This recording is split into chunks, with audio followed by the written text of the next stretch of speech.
New York, Waldorf Astoria. The grand hall shimmered under chandeliers that hung like strands of crystal suspended upside down from an artificial sky. Music rose from the string ensemble in the corner, each trembling note like threads of light weaving into a magnificent symphony. Laughter, the clinking of crystal glasses, all blended into a chorus of the elite. Everything sparkled, as if the place itself were the stage of an extravagant play that would never end. But right at the center of all that splendor, Richard Hale, New York's most renowned attorney, sat in silence. It wasn't because he lacked the perfect suit or the dignified presence of a man who had triumphed in countless courtrooms. It was because the stillness in his eyes was too stark, like a harsh, low note intruding into a jubilant melody. Before Richard lay an ivory wedding invitation, its edges delicately lined in silver. The black ink letters, polished and precise, bore the names Alexander Cross and Eleanor Price cordially invite. That name cut into his chest like a dull blade, not sharp enough to kill instantly, but rough enough to leave a wound that bled slowly, relentlessly. Richard stared at the card. Then he tried to turn away. Then, in a moment of weakness, he longed for a miracle to make it vanish. The cycle of impulses kept repeating like waves crashing back on themselves. Stare. Avoid long. But in the end, the words still stood there, cold and unchanging. Alexander Cross, his longtime rival, was a man who had stepped on others to climb into the spotlight. And now, that man was about to walk down the aisle with Eleanor, a prosecutor who had once stood beside Richard in the early days of his career. To Richard, Eleanor was not only a lost love, but also the embodiment of everything he once believed was his anchor, his salvation in a world of ruthless battles over law and power. Richard drew in a deep breath. His chest tightened. His hand trembled. His pride felt torn apart. All his composure became a hollow void in the midst of cheerful laughter, leaving him adrift in the very city that had once been his glorious battlefield. He thought, if I don't show up, they'll mock me. If I appear alone, they'll pity me. If I show up with someone, maybe I still have a chance. The question gnawed at his mind, crushing his dignity like steel cuffs tightening around his wrists. Richard remembered the countless times he had stood at the podium, barehanded yet still able to summon arguments that shifted the entire tide. He had been the man who turned despair into hope, defeat into victory. But tonight, in this extravagant hall, he could not find a single anchor to cling to. He drifted among the lights like a drowning man in a vast sea, with no lifeline in sight. In that moment, a sharp ache echoed inside him. Not enough to kill me, but enough to bring me to my knees. The humiliation seeped into his veins, spreading like ice through his flesh. Richard clenched the invitation in his hand. Thin paper, yet its weight bore down on his heart. He knew this wasn't just an invitation. It was a challenge, a reminder that Alexander Cross had taken too much from him and would go on laughing in his face if he remained silent. Amid the dazzling hall, Richard Hale lowered his head slightly, eyes closing. Behind his lids, he saw himself again alone, stripped of everything except his trampled pride. And from that abyss, a thought flared up, as clear as a spotlight piercing into his soul: I will not go alone. The final words he told himself rang in his mind, dry but razor sharp, leaving behind the image of Richard standing in the middle of a crowd, no longer the lost figure, but a solitary light ready to challenge the darkness. The thought, not going alone, rang in Richard's mind like a pounding bell. It was both a command and a challenge. Sitting in the dark paneled room, he opened the window and looked out at Fifth Avenue glowing with lights. That night, New York was as vibrant as ever. Yet inside him, the rhythm of life shifted. Every sound seemed to push him, to drive him toward a decision he had never considered before. He asked himself, if I go alone, I will only be the shadow of the past. But if I walk in with someone, what then? The thought repeated again and again, like a current tearing through his heart. Richard knew well that in the world of the elite, Image outweighed reason. The right companion at the right moment could alter the perception of an entire room. But who would go with him? The question cut deep, making his chest restless. An old friend-in-law, no. They would sneer and quietly laugh. A former lover, no. They would read the desperation in his eyes. Richard needed a presence unexpected, powerful enough to shock, to turn pity into awe. He stood, pacing the room like a lion cornered in its cage. Rhetorical questions rose one after another. What if I choose the wrong person? What if they make me a fool? What if it all only strengthens Alexander's victory? And yet, within the chaos, a thread of reason whispered, the bolder the gamble, the greater the chance to turn the tide. Richard had won countless cases by daring wagers, by taking paths no one else dared. Perhaps this, too, was a kind of trial, without a jury, and under the harsh gaze of society. He sat down, elbows on the table, face buried in his hands. Memories flooded back. The times in court when Eleanor sat beside him, her trusting eyes his only anchor. Now, when that anchor had become a blade of betrayal, he yearned all the more for another form of salvation, fragile, uncertain, yet necessary.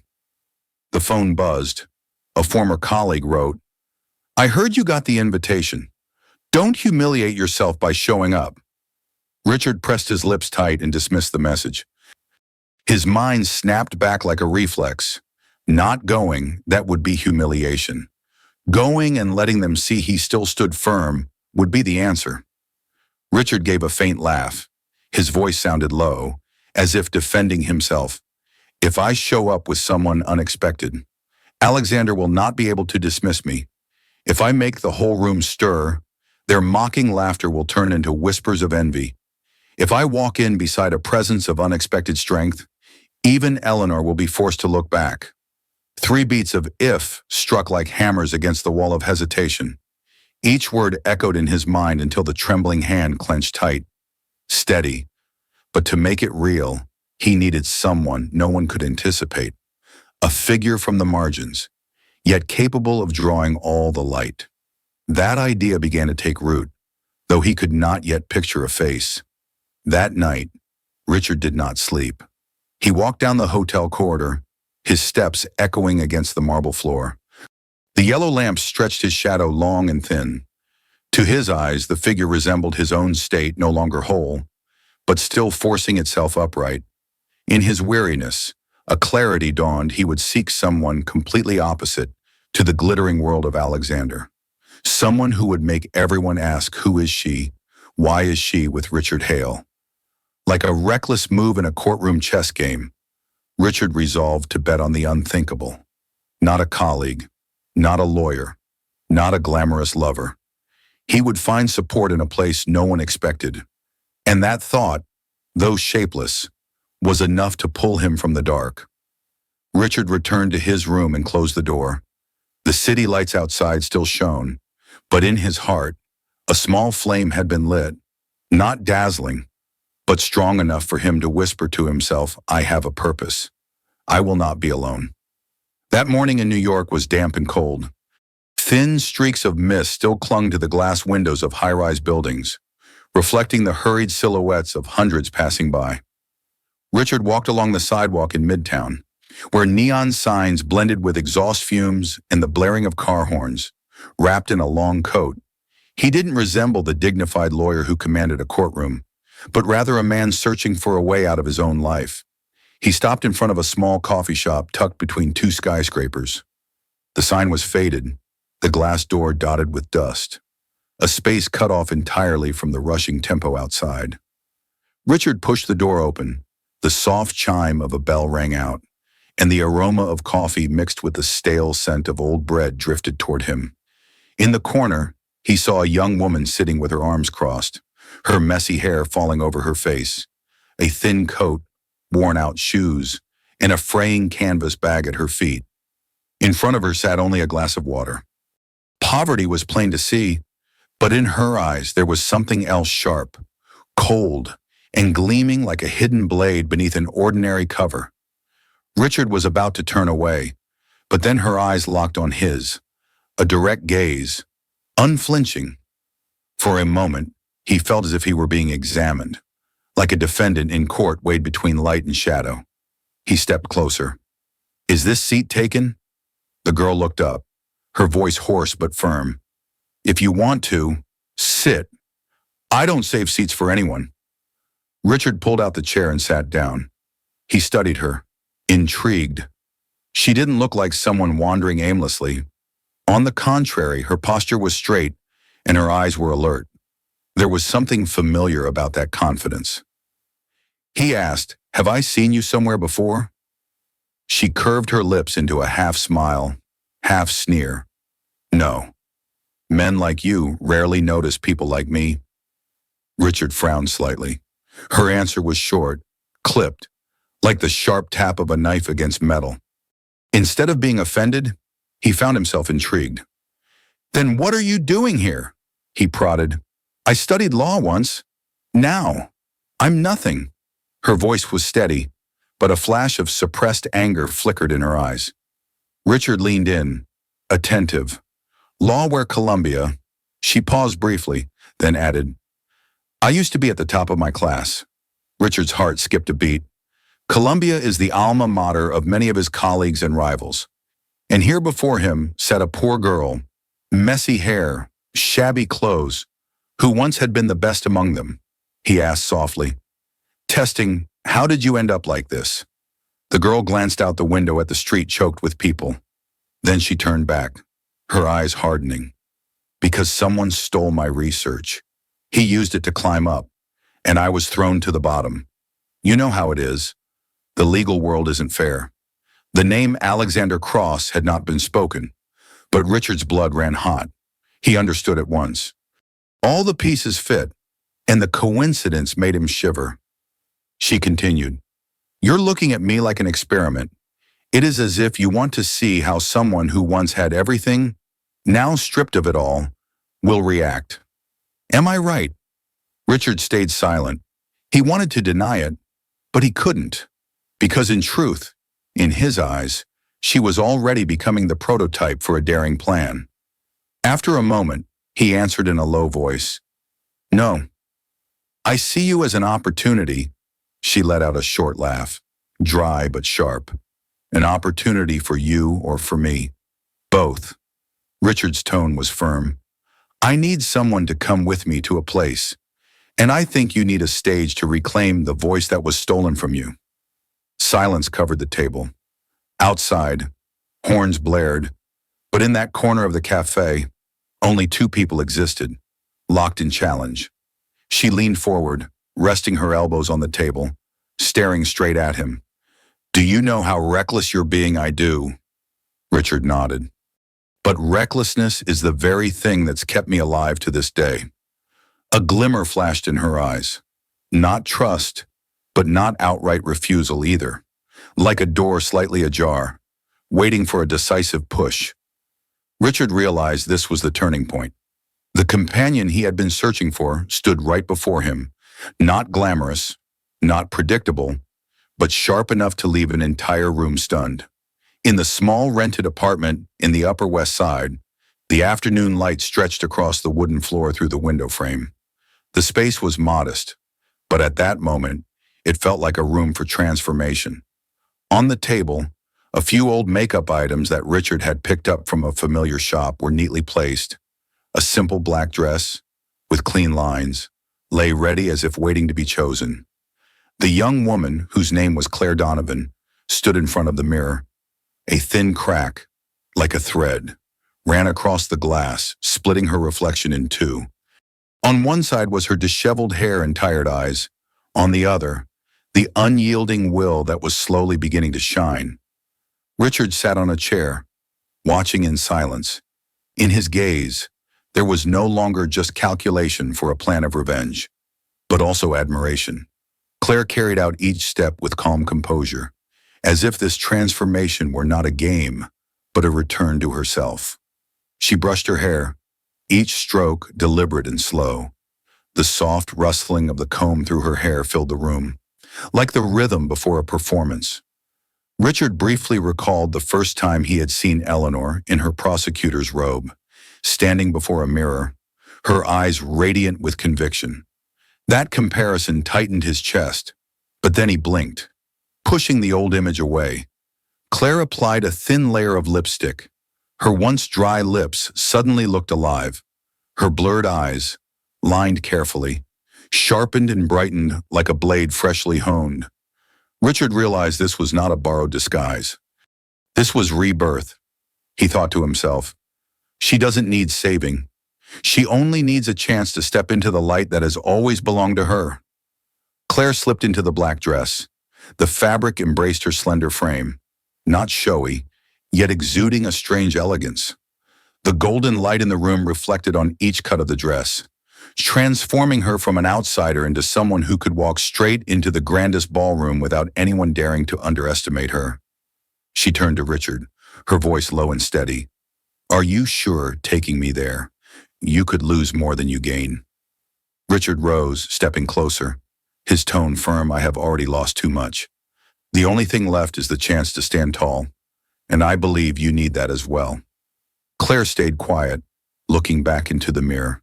Their reflections merged in the crack that split the glass. A strange image, two broken souls, leaning on each other for strength. Outside, the daylight faded, leaving behind a streak of sunset draped over the city like a silk scarf. Inside the small apartment, a solemn atmosphere settled. Claire fastened the last button of her dress. The motion was decisive. She was no longer the girl who had sat hunched in a shabby cafe that very morning. Every feature, every glance now revealed a dormant strength awakening. Richard exhaled, nodding slightly. In his heart, there was not only the satisfaction of a plan taking shape, but also a faint conviction, perhaps this was not simply about striking back at Alexander. Perhaps this was redemption for himself and for the girl before the mirror. In that moment, no one spoke further. Only the ticking of the clock marked time, as their eyes remained fixed on the mirror. A silent agreement lingered between them. They were ready to step into the grand stage, where every gaze would turn their way. Alexander's wedding night took place at a luxurious hotel in Manhattan. The banquet hall glowed under chandeliers. The red carpet stretched endlessly, and rows of white flowers were arranged meticulously like cold flames. Cameras flashed without pause. The murmur of voices blended with the music, creating the atmosphere of a powerful festival. The grand doors opened. Richard Hale stepped in, tall and steady in a precisely tailored black tuxedo. Beside him, Claire Donovan wore an elegant black gown, each stride long and graceful, her face illuminated under the golden lights. The pair appeared like characters from another play, throwing the entire hall into upheaval.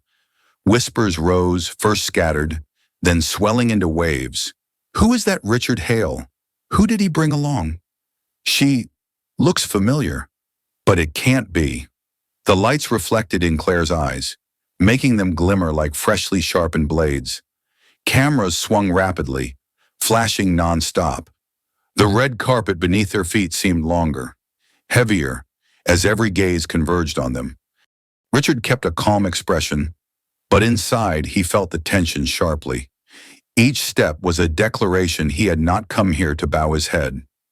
Claire walked beside him, shoulders square, spine firm. There was no trace of the poor girl from the cafe. At this moment, she seemed born to stand on the stage of the elite, where every whisper only added weight to her presence. They stopped at the bar and received a glass of champagne. Richard handed one to Claire, his hand brushing against hers. Just a fleeting touch, yet enough to sense that the slight trembling in her had vanished. In its place, Claire's gaze was fixed straight ahead, unwavering. A group of guests approached. "Curious, Richard, you've just stirred the entire room. Won't you introduce us?" Richard smiled faintly, but before he could answer, Claire spoke up, her voice low and steady. "I am simply someone who once lost her path, and tonight I return to walk straight through it." Her words cut through the room, a silence falling like an arrow piercing the veneer of courtesy. Many eyes froze, some astonished, some doubtful. From a distance, Alexander Cross and Eleanor Price appeared at the entrance, hand in hand. Alexander's gaze faltered for a moment when he saw Richard. Yet what unsettled him more was the woman walking beside his old rival. Claire lifted her chin, a faint smile crossing her lips, like a greeting that needed no sound. The music continued, but in Richard's chest the drums pounded. He knew their entrance had already succeeded. They had shaken the entire hall. The first strike was not in words, but in an image, and that image would spread far. My dear friend, if you are still listening at this point, surely you can feel the shiver when someone who once lost everything steps back into the light. What do you think of that moment when Claire strode across the red carpet, from a homeless girl into the center of attention? That stunned the upper class. Leave a comment and share your feelings below this video. And if you wish to stay with us and hear more stories filled with drama, yet soaked in humanity, don't forget to subscribe to The Soft Why. Here, we believe that every story is not just told to remember, but it is told to heal, to let someone see themselves in it, and to find the strength to keep moving forward. Back to the scene, Richard tilted his head slightly toward Claire, like a silent acknowledgement. He was no longer alone.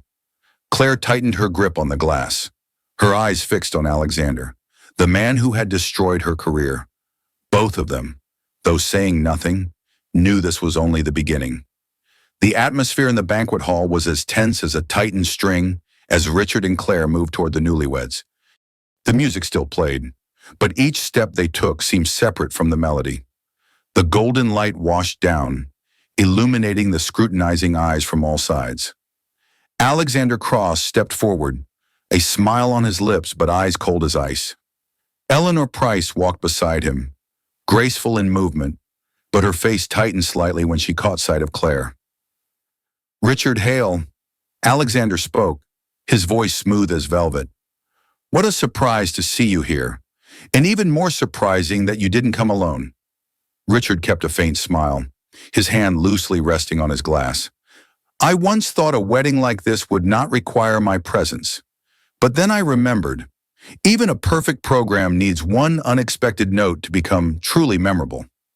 Alexander's eyes flickered, though he maintained a courteous demeanor. I once believed you would retreat from this stage, but clearly, you've never learned how to accept defeat. Richard leaned slightly, his voice deepening. I have lost more than you could imagine, but never the ability to stand tall. At that moment, Claire stepped forward half a step. Her voice was soft, yet sharp as a blade. I once believed justice could defend itself, but now I understand. Justice only stands firm when someone dares to pay the price. The space around them fell into brief silence. A few guests exchanged glances and whispered. Eleanor blinked, struggling to remain composed, but her hand clutched tightly onto Alexander's arm. Alexander tilted his head and smiled, though the smile carried a trace of scorn. And you are? Claire did not wait for him to finish. I was once a law student, but I was also once a victim of betrayal. Her words, calm yet bitter, poured into the space like the toll of a metallic bell. Those standing nearby felt the weight in each syllable. Richard turned toward Alexander, his gaze razor-sharp. You can take fame, you can wrap yourself in the cloak of power, but there are things you cannot erase. Alexander lifted his glass, raising it toward them. Then allow me to offer a toast to those who cling to the past, hoping to find some light in the remnants of themselves. The toast rang out sweetly, but to Richard and Claire, it was like a velvet-covered dagger, cold and poisonous. Richard lightly tapped his glass against Alexander's, the faint chime echoing. At that moment, the two men were like duelists crossing swords for the first time. The blades had not yet struck, but the sound of steel had already hissed in the air. Claire stared straight at Alexander, her lips pressed into a sharp line. Light is never just a remnant. It only waits for someone brave enough to step into it. Eleanor gave a small cough, as if to break the atmosphere. But those around already sensed this was no longer a toast, but a declaration of war disguised in courtesy. Richard stepped back half a pace, one hand behind his back, his voice steady and low. The game has only just begun, and I promise, I won't miss a single beat. Alexander remained silent, but in his eyes the fire of vigilance had already flared. The scene returned to music, laughter, and the clinking of glasses. Yet within the crowd, everyone knew tonight, the arrival of Richard and Claire had left a fracture, and that fracture, sooner or later, would split wide into an abyss. The music shifted into a new melody. The orchestra began a classical waltz, each slow measure rising and falling, washing away the lingering whispers of the tense encounter. The lights in the hall softened, casting a warm golden glow over faces that smiled in greeting, raised their glasses, or stepped onto the dance floor. Richard glanced at Claire. Her eyes were still fixed on Alexander and Eleanor, but her hand holding the glass of wine had relaxed. He slowly set his glass down on the table, then extended his hand. "Shall we dance?" Claire hesitated for a brief moment. A faint smile flickered across her lips, as if to conceal a trace of reluctance. But then she placed her hand in his. Her hand was delicate yet strong, steady without a tremor. They stepped onto the dance floor. The music swelled, their first steps a bit stiff, then gradually flowed more smoothly. Richard slipped his arm around Claire's back, holding her at just the right distance.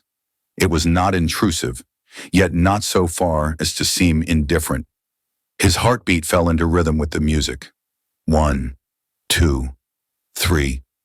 1, 2, 3. With each turn, the tension of a few moments earlier seemed to dissolve. Yet inside, a question pounded against him. Was he leading her into danger or guiding her out of the shadows? Claire lifted her gaze, and her eyes met his. In them, Richard saw something at once familiar and distant, the weariness of someone who had fought for far too long, and yet a quiet strength that had never burned out. "Aren't you afraid?" Claire whispered, just loud enough for the music to cover her words from those around them. Richard answered, his voice hoarse. "I've lived my whole life fighting battles no one believed I could win. Fear never kept me standing. Only moving forward did." Claire spun, her black dress shimmering briefly beneath the chandelier. When she returned to him, she leaned just a little closer, whispering, "I once belonged to this world. I once thought I would walk out of halls like these with a laurel crown in my hand, but it all vanished in just one night." Richard gave her hand a gentle squeeze, a rhythm meant to reassure. "And tonight you return, not to beg, but to reclaim your place." In that moment, the music seemed to slow. Richard felt Claire's breath brush lightly against his collar. Close, but not intimate. It was the breath of someone testing herself. Could she believe in her own strength again? "I don't need anyone to save me," Claire said firmly. "But I won't refuse a hand to hold while I cross this floor." Richard nodded slightly, without reply. Her words echoed within him like a counter melody, blending into the main theme with warmth and pride. They glided among the other couples. A few curious eyes followed them. Whispers rose and fell. But for Richard and Claire, it was as if only their own world remained, guided by steps and breaths. When the music ended, Richard stopped. Bowing his head slightly, Claire released his hand, but her gaze lingered a heartbeat longer than necessary. A heavy silence hung between them, broken only by scattered applause from the crowd. Together they moved back toward the bar. Richard picked up a glass, his eyes scanning the room. He spotted Alexander in the distance, a half smile on his face, his eyes burning with resentment. Claire noticed too, and for the first time that evening, her lips curved into a genuine smile. Not bitter, not mocking, but the smile of someone who had just stepped back into a world she once thought lost. And in Richard's mind, a thought rang clear. This waltz was not just for dancing. It was a reminder to them both that they were not alone. The music paused, giving way to conversations. Groups of guests gathered around round tables, glasses raised, laughter mingling with discussions. The topics revolved around new financial projects, rising technologies, and the powerful names of Manhattan. Richard intended to keep Claire close by, but a group of businessmen approached.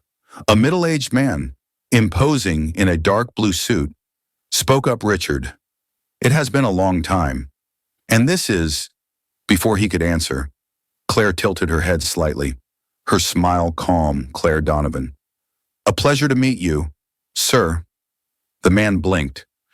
Her voice didn't tremble, nor was it overly eager. It landed firm, like a hammer placed on the table. The group exchanged curious glances. A blonde woman, head of an investment fund, asked, "That name sounds familiar. What field are you in?" Claire lifted her glass, her tone composed. "I'm interested in law and technology, and I believe the intersection of those two fields will shape the future." The reply was brief, sharp, yet enough to make the group pause.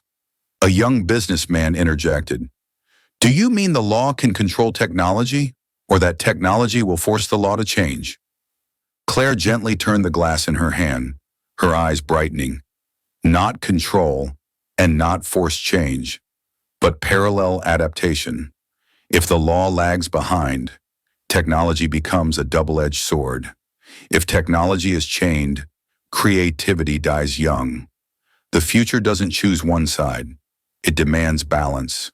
A beat of silence, then a few nods. The hushed murmurs shifted into genuine attention. Richard observed, his chest warming with pride yet tightening with a sense of lost control. He had brought Claire here to unsettle the crowd, but now she was the one steering them with her voice and her intellect. Another guest pressed further. "And how do you think that balance can be achieved?" Claire answered without hesitation. "Through dialogue, by asking the hard questions instead of avoiding them, by repeating one simple truth: we win together, or we lose together."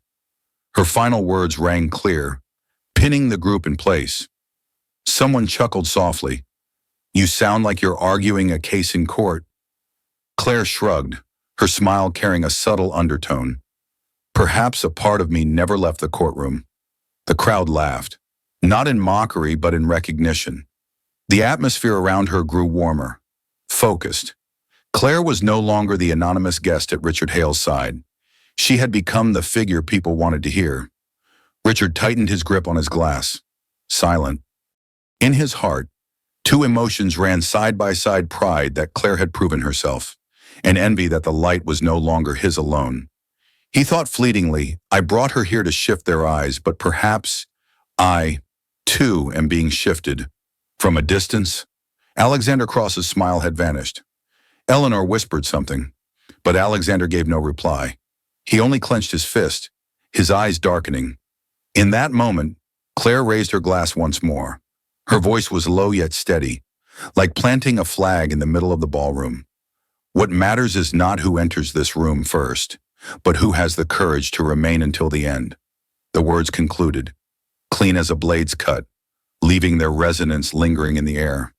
The party went on, laughter and chatter spreading across the hall, but Richard already felt the air around him growing stifling. He gently touched Claire's elbow, guiding her toward the corridor that led to the balcony. The door closed, and the music and voices faded away. Only the yellow glow of the hallway lights and the flickering shadows of the night outside remained. Richard turned, his voice low but sharp. "What did you just do?" Claire lifted her chin, her eyes blazing. "I gave my voice back to myself." "Did you think I was only here to stand beside you as decoration?" Richard frowned, his breathing heavy. "You drew the whole room's attention to yourself. I didn't bring you here to outshine me." Claire let out a soft laugh, sharp like broken glass. "Jealous? Do you need to control everything that much?" Richard stepped closer, his hand tightening. "I'm not jealous. He stopped. The words caught in his throat, because deep down, he knew he was jealous. That unsettling fire spread, burning through reason. Claire moved a step closer, her eyes never leaving him. "You want me to stay silent so you can shine?" "No. Richard, I am no longer anyone's puppet." Richard ground his teeth. I brought you back into that ballroom. I gave you a chance. A chance, Claire cut in, her voice sharp. No, I took it for myself. Without me, you would just be a lonely man attending the wedding of an old enemy. A heavy silence fell. Their eyes clashed, fierce like two swords striking each other. Richard stepped back half a pace, his chest heaving. He wanted to argue, but every word Claire spoke pierced like a blade. You don't understand, he forced out, his voice strained. I'm afraid of losing control, afraid of watching everything slip away from me again. Claire studied him for a long moment, then her voice softened. Though it did not lose its edge, I'm afraid too. Afraid of being swallowed up again. But I'd rather fight than live in someone else's shadow.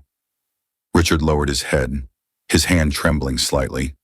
Her words echoed inside his chest, repeating jealous, unsettled, refusing to accept. He drew a deep breath and lifted his gaze. I don't want to make you a puppet, but I can't just stand by and watch myself fade. Claire replied firmly, then stop trying to control me. Walk with me, or walk apart. The wind swept in from the balcony, cold and biting, but in the narrow hallway, their breath burned hot. Richard was silent. Then he let out a short, weary laugh. You really do know how to push me to my limits. Claire shrugged, her eyes never leaving him. I'm only giving back the truth. If you can handle it, stay. If you can't, walk away. At that moment, Richard felt as though he stood between two shores, one of his craving for control and the other of his need for companionship. And he knew, whichever he chose, a scar would remain. The music swelled again from inside, drifting out, a gentle love song, completely at odds with the heavy air of the hallway. Richard turned, drew in a breath, then gave a small nod. Fine. No control, but don't abandon me halfway. Claire stayed silent, then gave a small nod. Her eyes softened, yet still held their steel. Together, they turned back to the door. Before pushing it open, Richard glanced at Claire, thinking to himself, we will clash again, we will fight again. But perhaps it is that very struggle that keeps us standing. When Richard and Claire returned, the atmosphere in the banquet hall seemed to have shifted. The music still played, but many eyes secretly followed them. Whispers trickled like raindrops on a tiled roof, blending into the hollow laughter. Alexander Cross stepped forward, alone, leaving Eleanor among the guests. His face was calm, but his eyes gleamed like thin blades in the dark. Richard, his voice was smooth, like velvet. How good of you to remember your way here. But what intrigues me more is the woman by your side. Claire stood still, her gaze unwavering. Richard pressed her hand lightly behind his back, as if reminding himself to stay calm. Alexander glanced around, then lowered his voice, though loud enough for those nearby to hear. Everyone asked me, who is she? A woman who appeared out of nowhere, walking into this wedding hall as if she had always belonged here. Too coincidental, or calculated. Richard opened his mouth to reply, but Claire spoke first, her tone steady and firm. I have no reason to hide who I am. I studied law, and I came back to remind you that no one can bury the truth forever. Alexander gave a mocking smile. The truth, or just a performance, Richard, you should be careful. Not everyone comes for you. Sometimes, they only use you to climb higher. His words fell cold, like a drop of water in the middle of a winter night. The guests nearby murmured, and a few eyes turned toward Claire, probing, doubting. Richard clenched his jaw, his voice low. Don't try to drive a wedge between me and my companion. Alexander raised his glass, smirking. I only warn you, if her arrival isn't by chance, you'll find out soon enough. With that, he walked away, leaving Richard and Claire in a circle of suspicious eyes. Claire sighed, her eyes dimming. Do you see he plants doubt with only a few words, and people believe instantly? Richard placed his hand on her shoulder, his voice firm. Whether they believe or not doesn't matter. What matters is that we don't waver. In that moment, they both looked toward the balcony. Outside, the city lights glittered, yet the edges of the hall remained shrouded in darkness. Light and shadow interlaced, just like the psychological battle they had stepped into. My friend, let me pause here and ask you, if you were Richard, what would you do when your enemy sowed seeds of doubt right in front of a crowd?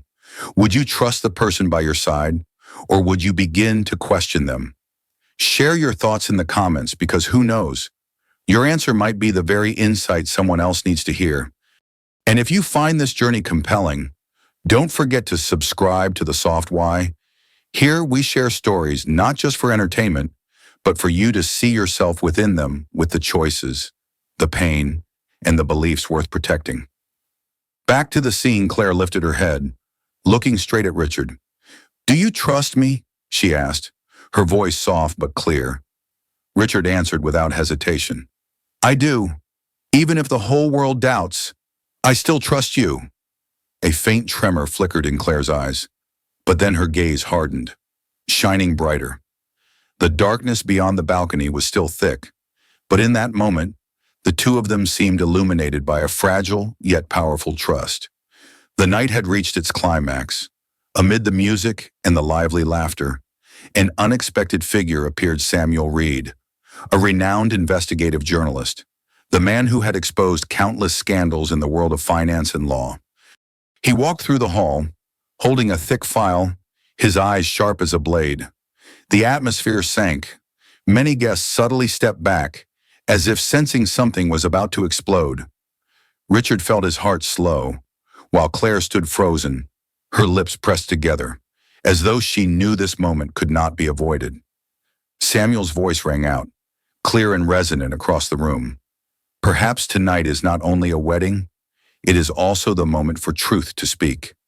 Every gaze turned toward him. Alexander's expression flickered for an instant, but he quickly regained his composure. Samuel opened the file, pulled out several sheets, and raised them. "I have attached a report on an incident that took place 4 years ago at Columbia Law School. A groundbreaking legal study related to the application of technology in trials. That research was once praised as the work of an outstanding student, but in reality, it was stolen." He paused, scanning the hall. Murmurs spread quickly, like fire catching dry grass. Samuel continued, "The one who actually wrote that study was Claire Donovan, who is standing here tonight." The entire room went silent. Claire took a deep breath, her eyes steady though her chest was tight. Samuel pressed on, pulling out another document. It turns out that the one who stole that work to climb his career ladder was Alexander Cross. The hall erupted in whispers. Many raised their hands to cover their mouths. Some turned toward Alexander, faces full of doubt. Eleanor stepped half a pace back, her eyes wide, stunned. Alexander let out a small laugh, but his voice trembled slightly. "Cheap lies. There is no proof," Samuel answered firmly, decisively. "There is proof. Here is the original draft with Claire's signature, the date of submission recorded. Here are the emails in which Alexander sent the copy to his advisor, claiming himself as the author. Here, he raises the final page, which is the confirmation from 2 Columbia professors who witnessed Claire presenting her research before it disappeared. 3 pieces of evidence struck like hammer blows in a courtroom. The air grew thick. Claire stood tall, her voice steady and strong. "I once thought the truth would be buried forever, but it turns out it was only sleeping, waiting for the day to be awakened." Richard looked at her, his chest swelling with a complex tide of emotion, both sorrow and admiration. He understood this was the moment Claire stepped out of the shadows, letting justice speak her name. Alexander's face was rigid, his voice rising. "This is a smear campaign, a farce." But his words rang hollow, drowned out by the shifting tide of whispers. Claire turned, her eyes blazing. "So it turns out, the one who destroyed my life is standing right here, wearing a wedding suit, smiling under the lights. It turns out everything you built was rooted in theft. Each, it turns out, landed like a blade, slicing away Alexander's polished facade. In the hall, the atmosphere cracked apart. No one saw a grand wedding anymore. It had become a courtroom without a bench. Richard placed his hand on Claire's back, not to stop her, but as a silent agreement. He knew this moment did not belong to him. It belonged to her. And from this point forward, the game had changed. The banquet hall fell into chaos after the sudden explosion. Murmurs spread like waves, and suspicious eyes turned toward Alexander Cross. Eleanor Price stepped back, her eyes full of confusion. Yet at the center of the turmoil, Claire stood firm, her shoulders straight as if she had never once bowed down. Richard walked over and gently placed his hand on her elbow. He whispered, "Let's go. We need some air." The two quietly left the hall and stepped out onto the balcony. The night wind of New York blew fiercely, carrying with it the smell of car exhaust and the lingering scent of wine from the wedding. The city shone brightly below, like a sea of shattered stars. Richard stood beside Claire, silent for a long while. He knew there were words that had to be spoken, otherwise they would forever turn into a wall between them. "Claire," he began, his voice low, "I once doubted you, not your abilities, but whether you were using me just to step back into the spotlight." Claire turned to look at him. Her eyes, lit by the street lamps, were not angry, just tired. "I understand. Everyone wants to protect themselves from being hurt again. But Richard, I don't need anyone to save me." The words repeated, strong, like a final declaration. But this time she paused, took a deep breath, and continued more softly. "I don't need anyone to save me, but I choose to walk alongside." Richard felt his chest tighten. That sentence loosened the invisible rope that had been constricting him for so many days. He nodded gently, his lips trembling slightly. "From now on, not alone." Claire gave a faint smile, thin, but with rare tenderness. "From now on, not alone," she echoed, as if engraving the words into the frozen air. Richard turned, leaning lightly against the railing, his eyes gazing down at the city. He saw clearly that both of them had been torn apart by the past. He had lost his honor. She had lost her career. Yet those very wounds had brought them here, to the same anchor point. "What do we want from this fight?" Richard asked. Claire answered without hesitation. "Justice. Not just for me, but for everyone who's ever been crushed under the heel of someone like Alexander." Richard let out a quiet laugh, low but burning. "Then we fight together, back to back, shoulder to shoulder." They looked at each other, no longer master and guest, no longer benefactor and indebted. They were two scarred souls who had found each other in the battlefield of truth. The night wind blew harder, lifting the hem of Claire's black dress. In the flickering light, she seemed like a figure reborn. Richard realized this was no longer the plan he had started. This was their shared journey, one where both would have to lean on each other until the end. Claire stepped closer, her voice steady. "If I fall, don't lift me up to make me weaker. Stand by me, so I can rise on my own." Richard nodded. "If I lose my way, don't drag me down the path you choose. Walk beside me, so I can find my stride again." A firm handshake, not a gesture of politeness, but a silent pact. In that moment, on the windswept balcony, the two became an alliance. No solemn oaths, only short, repeated words, yet strong enough to anchor them from now on. Not alone. The next morning, when the sunlight was still hesitant on the rooftops of Manhattan's buildings, Richard received his first call. The reporter's voice was urgent. "Mr. Hale, do you have any comments on the accusations that spread last night about you and an unknown woman disrupting Alexander Cross's wedding?" Richard hadn't even replied when the clicking of cameras rose from the street below. Through the window, he saw reporters crowding the sidewalk, cameras aimed directly at the apartment. Before he could catch his breath, the phone vibrated again. An old colleague sent him a link, a wave of headlines, their words cutting like blades. Richard Hale fallen, allied with the defeated Claire Donovan's shadowy past, disruptive present. Claire sat at the table, her eyes blazing, though her face had grown pale.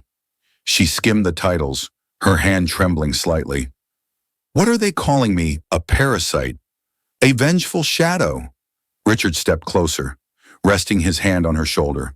Just his dirty tricks. He doesn't dare face justice, so he poisons the public instead. Suddenly, a knock echoed at the door.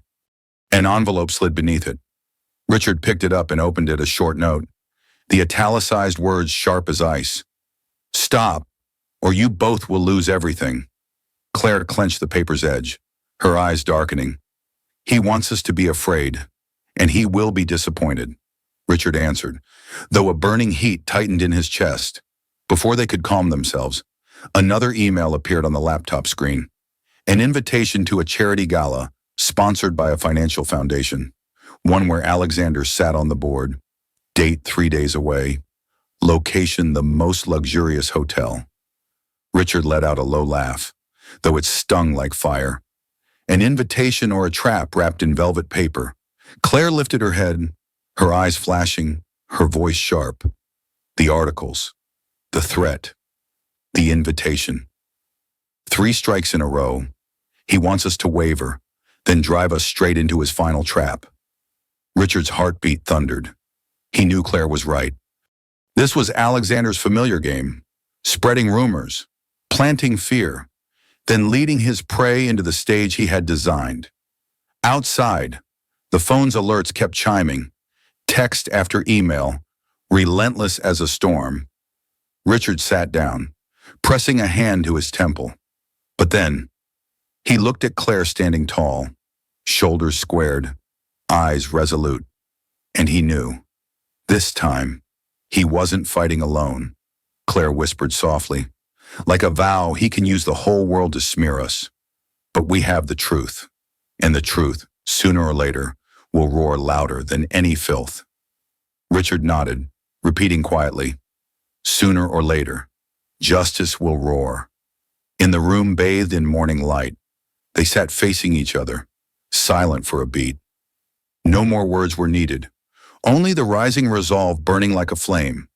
The Grand Sterling Hotel blazed with lights, and a red carpet stretched out like a tongue of fire leading into the grand gates.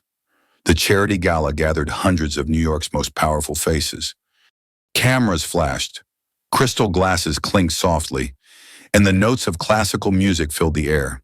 Elegant but tense. Richard and Claire entered. A hush rippled through the hall. Then waves of whispers rose.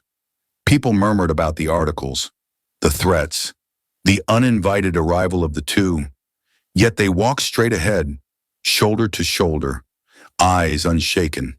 At the center, Alexander Cross stood at the podium, wearing a half smile, the posture of a master of the house wielding power. When he saw Richard and Claire, he hesitated only for a beat, then continued in his smooth voice. What an honor to have some unexpected guests. I hope everyone here has come with goodwill, not with ulterior motives. A few corners erupted with thin laughter. Claire drew a deep breath and stepped forward. Richard laid his hand gently on her back, as if passing strength into her. She lifted her chin high, her voice ringing clear and resolute. I am not here to cause trouble. I am here to reclaim justice for myself and for all those who have been trampled by Alexander Cross. The air quivered. Alexander chuckled, lifting the microphone. More of the same tired accusations. Do you think a few words could sway this crowd? Richard stepped up, his voice deep and firm, each word like a hammer strike. Not just words, evidence. He raised the thick folder Samuel Reed had handed him the night before. The murmurs dissolved into absolute silence. This is the original research draft, with Claire Donovan's signature and date.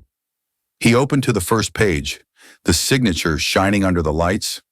This is the chain of emails, proving Alexander sent copies to his advisor and claimed authorship. Richard lifted the next page, black lines of text stark in the glow. And this is confirmation from two Columbia professors that Claire had presented the work before it was stolen. 3 pieces of evidence, 3 strikes. Each one fell upon the hall like thunder. Alexander's face drained of color. His mouth opened, but no words emerged. Eleanor Price, standing nearby, her lips trembled, her eyes wide with panic. Claire stepped forward. Her voice did not waver, yet it struck straight into the hearts of those listening. It turns out, the years I was buried at the bottom weren't because of failure, but betrayal. It turns out, the light Alexander wore was stolen light. And it turns out, today I am strong enough to take it all back. The hall exploded with voices. Some guests clapped, then more joined, until a wave of applause swept through the room. Cameras flashed in rapid bursts. Alexander shouted, his voice cracking, "Lies, I'll sue all of you." But his cries drowned in another sound. The heavy steps of law enforcement entering. An officer approached, handcuffs gleaming. "Alexander Cross, you are under arrest for serious academic fraud, along with pending charges of financial manipulation under investigation." The cuffs snapped shut. The dry final sound echoed like the end of a chapter. Alexander thrashed, yelling, but every eye turned away.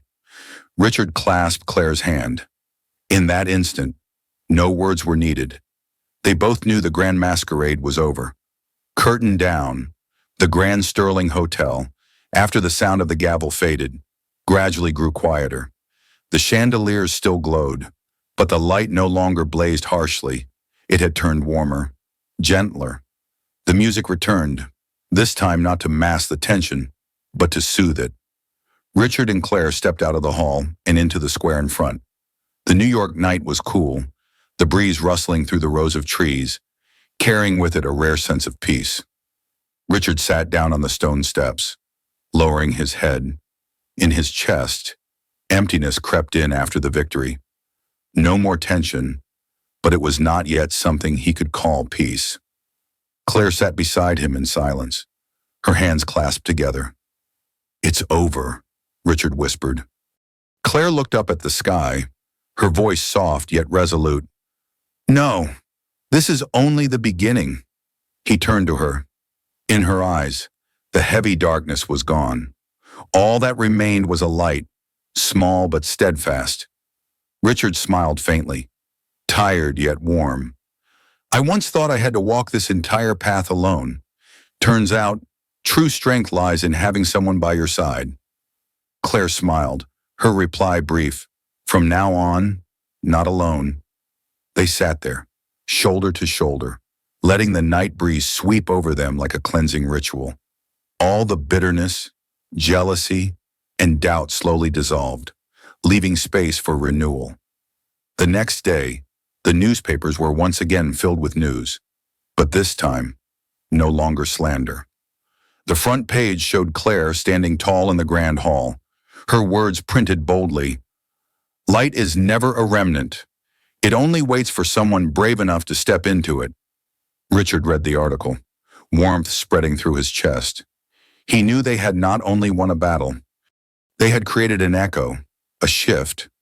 Claire, sitting by the window and looking down at the bustling street, spoke in a steady voice. "I don't want justice only for myself. I want to use this voice for others, too."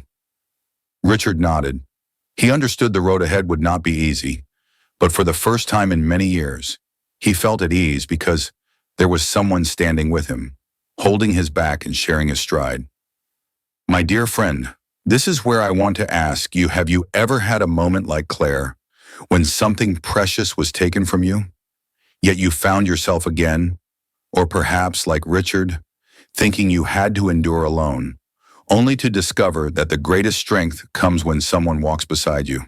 If you have, I hope you'll share your story in the comments, because who knows, your story might become the anchor for someone else. And if this journey has touched your heart, please don't forget to subscribe to The Soft Why. Here, every story carries a belief that people may fall, may be betrayed, but there is always a chance to rise again, to heal, and to begin anew. Richard and Claire rose to their feet and walked together along the street, glowing with lights. Amid the distant traffic, they no longer heard whispers, only the steady rhythm of two steps, the rhythm of a new beginning. Out there, dawn had not yet come, but the sky already carried the faintest trace of light. Claire spoke softly, as if sending her words into the night air. From here on, every day is an opportunity. Richard answered, his voice low and warm. From here on, we walk together.